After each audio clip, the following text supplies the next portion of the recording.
ọ̀tá mi ò bá ti di òkú ṣe rí ẹnu ọpẹ́ tèmi kò ní kan mo dúpẹ́ fún Ọlọ́run nípò tí ẹ̀ka mi mọ́ àwọn àlàyé torí táìmù January yẹn ọ̀tá mi ò bá ti di òkú.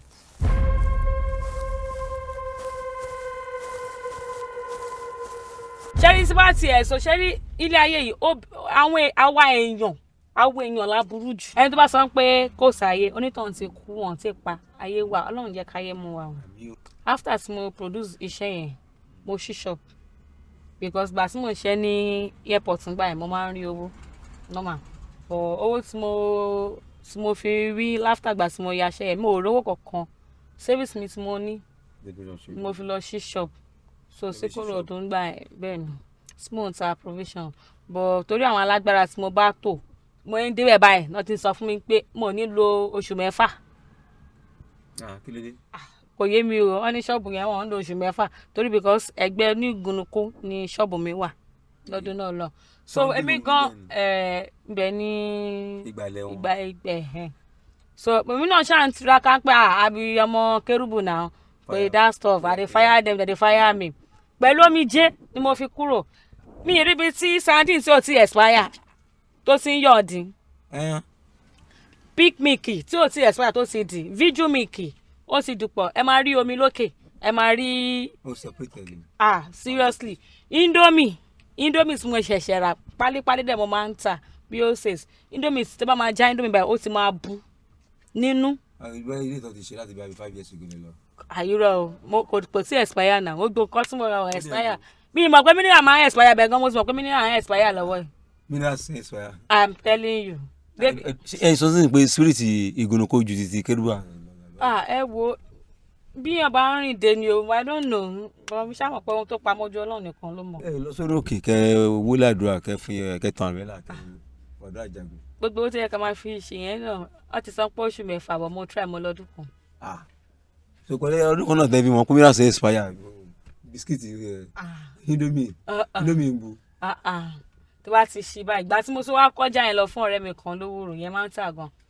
ó sọ fún mi pé ọwọ́ ti wà nínú ọjà yẹn mi ì gbọ́ rí. ọ̀rẹ́ yẹn sọ bẹ́ẹ̀ fún mi. kò rí ta àríta. pẹ̀lú yẹn náà ṣe tó ń tà tó yẹn náà tó ń tà lówóró. tó bá máa ó ń tà gan débi pé tó bá ń pé kó bá mi tà báyìí tó bá máa mọ́jà tèmi fún ọ báyìí wọ́n máa náwọn òfẹ́ ọjà míì ló máa fún ọ wọ́n dẹ̀ máa gbà wọ́n sọ pé nítorí ọjà ọwọ́ wà nù ọjà mo padà ní ká fún bí àṣẹ fún yóò ní má àṣẹ wọn bá ṣe ṣe ṣẹ́gun gbogbo ṣàlùzọ owó gbogbo ọjà fún full shop. ẹ dúró ẹ sọ fún mi dáadáa náà nítorí pé ṣọ́ọ̀bù yín wà nítòsí Ìgúnnukó gbàtà ìfẹ́ gbé. akílódé táwọn náà wá fi ṣọ́ọ̀bù rẹ̀ ti gba ìwà tó mọ̀ pé òòṣà kan wà lẹ́gbẹ̀ẹ́ àwọn tó ń gbóni jẹ́ kọjá ta. mi mọ because àwọn tó wà ládùúgbò yẹn tó súnmọ́ mi ló ń sọ fún mi pé wọn kì í lo oṣù mẹ́fà ní church ní ṣọ́ọ̀bù. ìwà tó ń gba oṣù mẹ́fà. nǹkan tó sọ ń gbà. èkúta ló jẹ́ kán dúró. mi tiẹ̀ mọ̀ gbà tí mo máa gbé tí wòlíì church mi gan máa débẹ̀ gan wọ́n níyà pé báwo mo ṣe gba bíbá kódà gbẹ lómi gan tó bá wá kí mi gan tó kọ jẹ pé bí ó kọ máa ń ríran bó jẹ alóra àbí kankan tó bá sì wọn ní ṣé mi ò rí ni n pé aláǹtakùn rè mo ní aláǹtakùn rè bò mi ò rí kankan o kọ́ náà ṣàánú wa o mi ti ẹ̀ rí rí indomie kò expire o kò sí gbogbo ọjà mi tó expire náà nígbà yẹn indomie gan sef gan tó bá máa já báyìí ó ti bu nínú. ṣé àwọn aláǹtakùn ló lọ ń jẹ indomie lọ́lọ́. kò tẹ̀ yín mọ́ Ọlọ́run nìkan ló mọ̀. so lẹ́yìn aláǹtakùn lẹ́yìn ṣọ́ọ̀bù ń sin aláǹtakùn sin àwọn ṣọ́ọ̀bù Ìgúnnukó tó gba aláǹtakùn sínú ṣọ́ọ̀bù tẹ́yìn ò rí pé iṣẹ́ ọ̀lẹ́ tó wá ṣe lẹ́yìn ilẹ̀ ìjọba lọ́wọ́ ṣe acting. no mo ti ń ṣe acting before kí n tó máa ṣe. ẹ̀kẹ́ tó produce fún mi yẹn mo rí pàṣẹ. no mo ti produce iṣẹ́ kí n tó bẹ̀rẹ̀ sí ṣe shop kí n tó para lọ gba shop gbà tí mo dẹ̀ rí owó gbà ó yẹ kí n tún yà mí gan sef gan bọ̀ àwọn mákẹ́tà yẹn kò jẹ́ kí iṣẹ́ yẹn kó tiẹ̀ wù mí mọ́. ẹdun àwọn mákẹ́tà yẹn ṣé àwọn Yorùbá ni wọ́n ní àbí Ìgbò ni. Yorùbá ni endurance ni. kí wàá ní reason ṣé wọ́n fẹ́ náà tà rárá ni àbí kí ló dé tó fi sanwó. èmi mọ̀ torí ìgbà yẹn wọ́n taṣẹ́ yẹn ìpọ́njú online kódà gan orúkọ méjì ni CD ìpọ́njú online the prostitutes lọ́pẹ́ ní online nígbà yẹn and then bọ́ tí mo ṣiṣẹ́ gan kọ́ lọ́ra but mo tún manage pé ya kọ́ gbé wa up till now máa lọ sí arena máa lọ bèrè owó mi wọ́n máa tẹ́wọ́ ní mi tẹ̀sí gbá kámú èèyàn kan gan sọ fún mi pé Victoria ó máa ní sùúrù o kí ni máa ṣe I go keep myself mo ò lè para mi náà.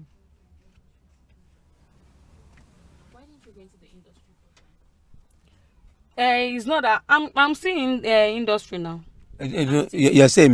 Nollywood actor. I'm still not, yes now I'm still there but ìgbà tó ṣẹlẹ̀ ni pé ẹ mọ̀ pé iṣẹ́ wa yìí iṣẹ́ tíátà kò fẹ́ orogún so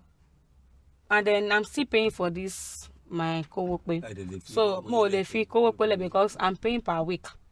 once I finish my payment so I can go back to industry but yes I'm still there. Industry ni pé if you don't have money kò ní easy fún ẹ láti pé òun ṣe acting because when you get there I'm still a coming star I'm not a star so àwọn star ló ń gbowó we don't collect money you use your money for your transport you be the one to feed yourself so wọ́n ṣe pé bóyá èèyàn wà débi and then accommodation maybe hotel boyfriend náà ló máa gbà so.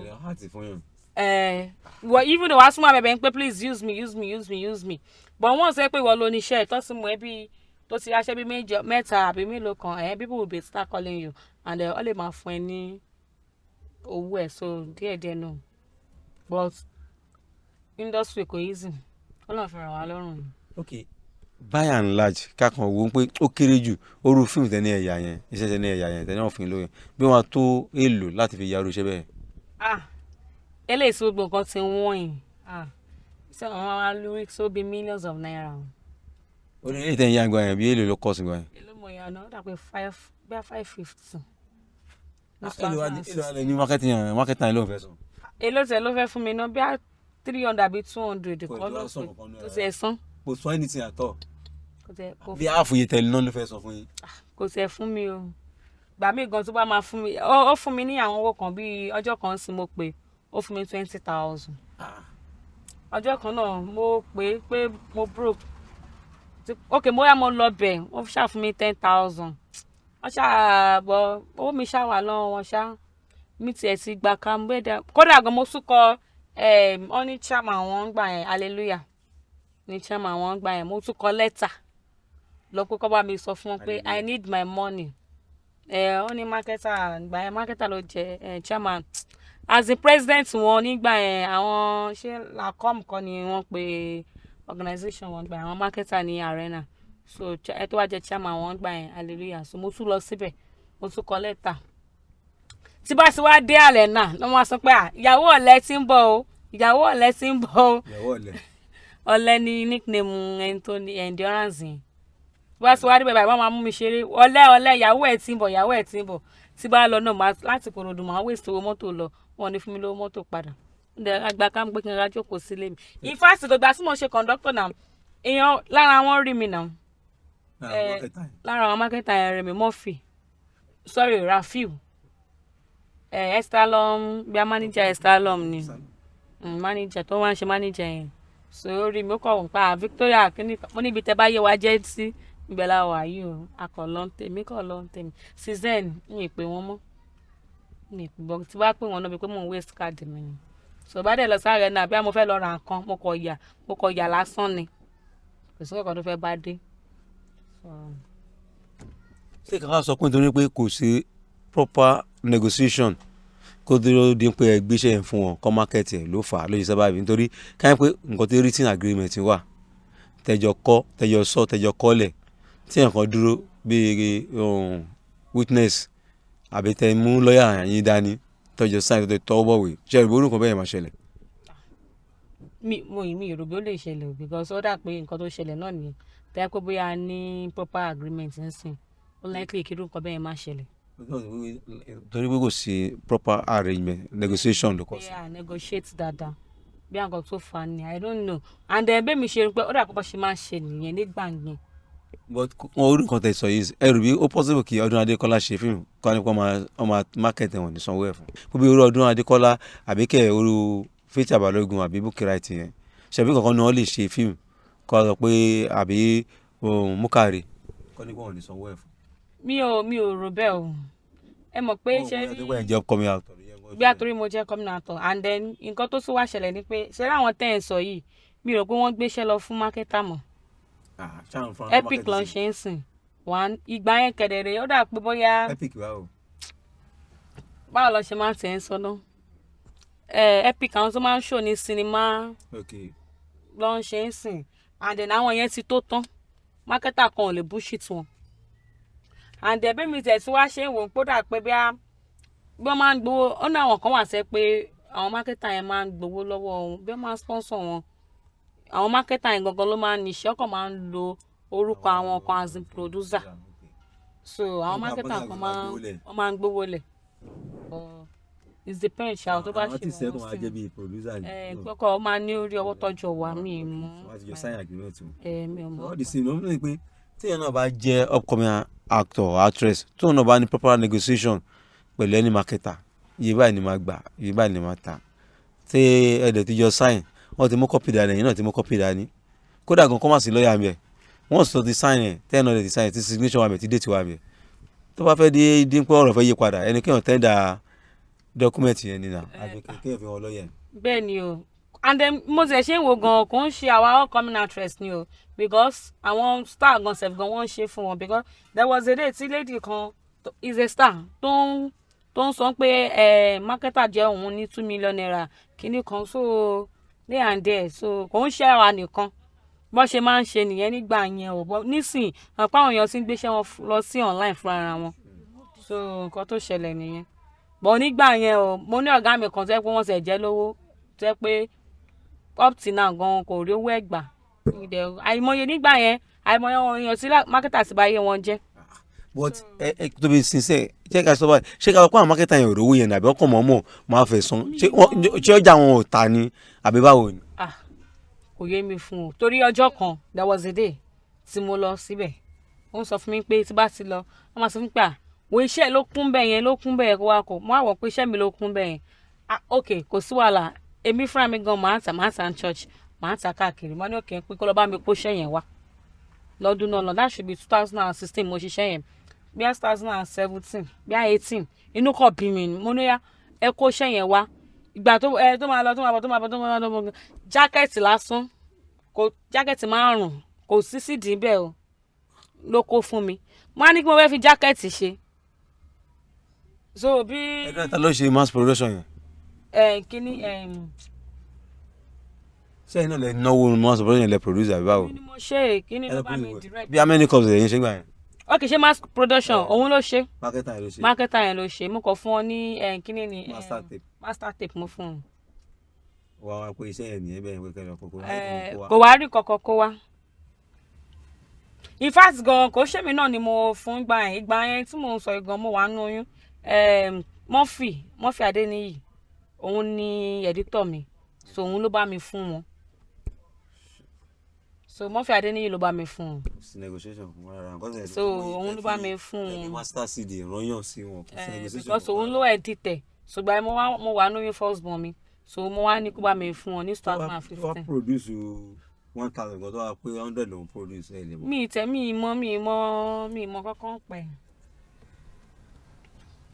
mo sì fẹ́ gba master yẹn gan lọ́wọ́ wọn bọ̀ mo ò ráyè èmi ti fi jà fọlọ́run jà bọ̀ ọkọ̀ jẹ́ kí iṣẹ́ yẹn gan kó ń yàn mo fẹ́ ya iṣẹ́ mi gan sẹ̀fù gan pé ìgbà mo ti bẹ̀rẹ̀ iṣẹ́ mọ́tò pé akéèntì fi bí kí mọ̀ kó mo fẹ́ waste bí 700,000 kọ́ bá mi package ẹ̀ pé kọ́kọ́ bá mi package ẹ̀ díẹ̀ mo wá wò pé iye tí mo yà ọkọ mi gan máa fi ń bú mi ni iye tí mo yà tí mo rí owó gbà so kí wá ní àǹfààní tó jẹ́ kí iṣẹ́ yẹn sùn mí díẹ̀. so fún àpẹẹrẹ táníkà béèrè báyìí pé inú iṣẹ́ mọ́tò tẹ̀ ń ṣe àti iṣẹ́ acting yẹn táwọn ní pé kẹ́ ẹ mú egungun lóhùn yìí jù bẹ́ẹ̀. ẹ wo iṣẹ́ mọ́tò yìí ó make sense jù. olóhùn yìí mi ò wọ́n ẹ̀dá yìí tí kò sínú ilé ìsẹ̀ra tẹ́lẹ̀. kò sínú tó bá ti sínú iṣẹ́ tó bá ń ṣe tó bá ti ń rí owó yẹn gangan ló ń pè ní iṣẹ́ kò ṣiṣẹ́ tó máa ṣiṣẹ́ pé wọ́n máa da owó nù dànù and the end of the day bí owó wà ní industry o because ọmọ ọbọ ṣe mi mọ bó ṣe ń ṣe o but tó bá fi dúdé mi o méjèèjì náà ni tó bá di star but kó tó di star ìṣe nǹkan kan ṣáà ni wọ́n máa jẹ but eléyìí I'm still prefer this one. ṣèkà wọn pé tọ́lọ̀ bá ṣe sí kẹ́yìn pé ọlọ́run ní pé akẹ́rẹ́ nǹkan tẹ́yìn aṣèwé nídìí mọ́tò yìí how do you want to go for that ṣé kẹ́ tó rà mí ni àbí kẹ́ máa fi lọ invest àbí oríṣẹ́ ò lè fi ṣe gan. Nǹkan tó ṣẹlẹ̀ ni pé mo tẹ̀sí plan láti rà mí nù but tá a máa ra èmi náà bóyá gbàtẹ́ máa ra mí pé mo fẹ́ ṣe business mọ́tò obìnrin nìkan ni mo lè bá ṣe business. Why? The reason why is that pé ọkùnrin they are not ready to do and then woman àwọn obìnrin sìn á lọ́ máa yẹ ká jìyà so à ń jìyà so mo dẹ̀ like as in irú àwọn sìn woman organization lájẹ because lẹ́yìn mọ́tò mi mo ti bá ọ̀rẹ́ mi kan gba mọ́tò lọ́dọ̀ ọ̀gá mi tá a gbà ní láti. sóbìnrin lọ̀gá yẹn. ọkùnrin ń jọka. ẹni kí ni. ń jọka. ibo ni. kì í ṣe ibo ọmọ Ìbàdàn ni ń jọka. ẹ̀yin obìnrin máa ń kọ́ra yín lọ ẹ̀kọ́ ilẹ̀ nípa ẹ̀lẹ̀ rẹ̀ ran ọkùnrin lọ́wọ́. ìgbà tọkùnrin I'm sorry to say they are useless. Seriously okay ní sẹ́ni tó ń wa mọ́tò kówó pé yìí tó máa délé wàá máa mú complain wá sí lọ fowó wò di ajá wàá máa délé sọ máa ní kòsòwò á lọ fowó wò di ajá ni. kí ni tí wọ́n yé ma. èèmọ̀ ọlọ́mọ mi di ajá wọn tán lọ́wọ́. wọ́n fowó wò di ajá. ṣé wọ́n tó fowó wò di ajá yẹn. wọ́n fowó wò di ajá o àwọn adélé wa lọ síta wa lọ fowó wò di ajá àwọn adélé wa sọ pé kò sówó. ẹ jọ kò yí ẹ ṣe bá a yànnà náà kí ni tí wọ́n fowó wò di ajá.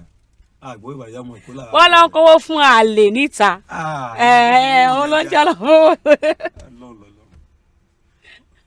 ọmọ owó di ajá. ọlọ́wọ́ ṣé ìdí ajá kọ́ ni ẹ wá délé ìyàwó lẹ́gàn ò ní gbádùn yín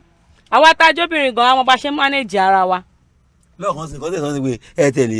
ọlọ́run bá gbàdúrà ẹ̀ tó wà láwọn tó mi sẹ́ẹ̀ lè gbé fọ́kọ yín gbà kó náà fi ẹ̀ máa manage obìnrin bíi tí ìnáwó gbé kún wa dìde bá fún yín. ètò mi ni o máa kọ́ ilẹ̀ ń bẹ̀ kó wọn àtẹlẹ́dẹ̀ jù. pé obìnrin yà sì lè lura wa bọ́ ọkùnrin tó bá gbọ́wọ́ bèrè wà báwo mo fẹ́ kó so mi ò lẹ́mìí wàhálà bọ́ tọ́lọ́run bá gbà fún mi ò sí bá ń rí owó o sí bá rẹ́ni tó bá ra mọ́tò fún mi o pé is my own personal use o mo lè kó lórí transport because transport náà. nǹkan táyì tó ń sìn pé tọ́nà bá tẹ̀lé pé kẹ́ẹ́dọ́ owó mọ́tò èmi sí pé ara mọ́tò mi wá pé méjì ẹ̀ sọ pé kí àwọn dáàdi yín kọ́ máa manage káwọn náà fi yẹn náà máa ṣe kó máa kóró pé kó máa lọ kó máa bọ̀. tó bá ẹ mọ̀ pé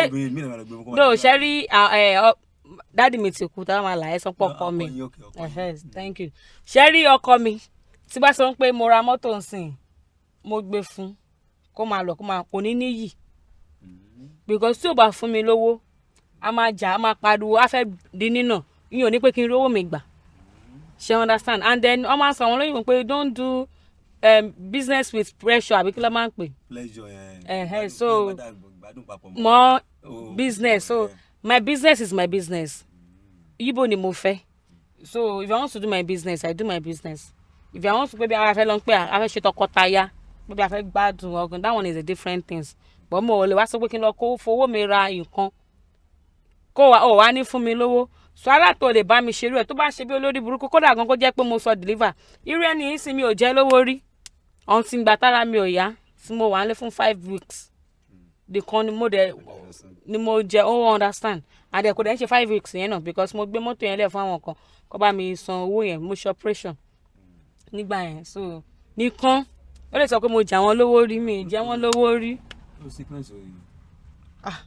Àsìkò náà ni nígbà tí mo bẹ̀rẹ̀ iṣẹ́ yìí náà ni. pé àwọn àwò ń sìn what's that major thing nǹkan kan yẹn tẹ́wé tẹ́ bá rántí báyìí a fẹ́ gbòmìjì lọ́kàn yín abomi tó sì lẹ́kùn a fẹ́ pa yín lẹ́kùn tẹ́ bá tí ó rántí pé how come kí nìkan náà. mi ò rí o nǹkan tí mo mọ̀ kó mo lè dúpẹ́ lé lórí pé mo wà láyé doing that my operation pé mo sick pé mo tiẹ̀ rí owó ní azin ẹ mọ̀ pé sickness mi wà tí àwọn abẹ́ máa bẹ̀bẹ̀ fowó ọlọ́run yìí kò ń ṣe ọba alára ni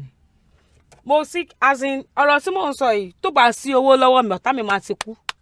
because nobody wants to give okay a ti jẹun tán bíi Tuesday náà ni o àárọ̀ Tuesday mo kàn jẹun tán mo ti wá ṣẹ́ẹ̀kì mọ́tò inú yẹn kọ́ mú mi ní máa ń pa kí ló ṣẹlẹ̀ pé inú yẹn tó bá sì máa mú mi náà the next time yẹ kó fi mí lẹ̀ in the next time ká tó ṣẹ́jú pẹ́rẹ́pẹ́rẹ́ mo ti lọ hospital ká tó ṣẹ́jú pé kí lọ́ọ́ yẹ máa ya scan mo ti kọ́ lọ́ọ́ ya bí scan ṣe test bí 15,000 mo san lówó ara mi sọ wá ni mo máa ṣe operation pé appendix ni so ẹ̀gbọ́n mi tí mo sọ ẹ̀yìn ọ̀dà ń pa kí pé ṣé wọ́n lè fún wa ní abẹ́rẹ́ kan tó tẹ̀ máa sustain mi kí lè fi wá owó mánóòtì pé kó máa ṣe bẹ́ẹ̀ mo á béèrè pé èló ni so àwọn hospital yẹn wá sọ fún mi nígbà yẹn pé 150 mo dẹ̀ lọ bank mo ṣe transfer 150 yẹn lápò ara mi mo ṣe gbà tó máa ṣe operation yẹn tán wọ́n ní mo ní internal bleeding nígbà tó yẹ pé bóyá mo ò ṣe operation yẹn lọ́jọ́ yẹn ọ̀tá mi máa kú so wọ́n á wọ̀n pé internal bleeding gbà tó tún yá wọ́n ní mo máa nídìí ẹ̀jẹ̀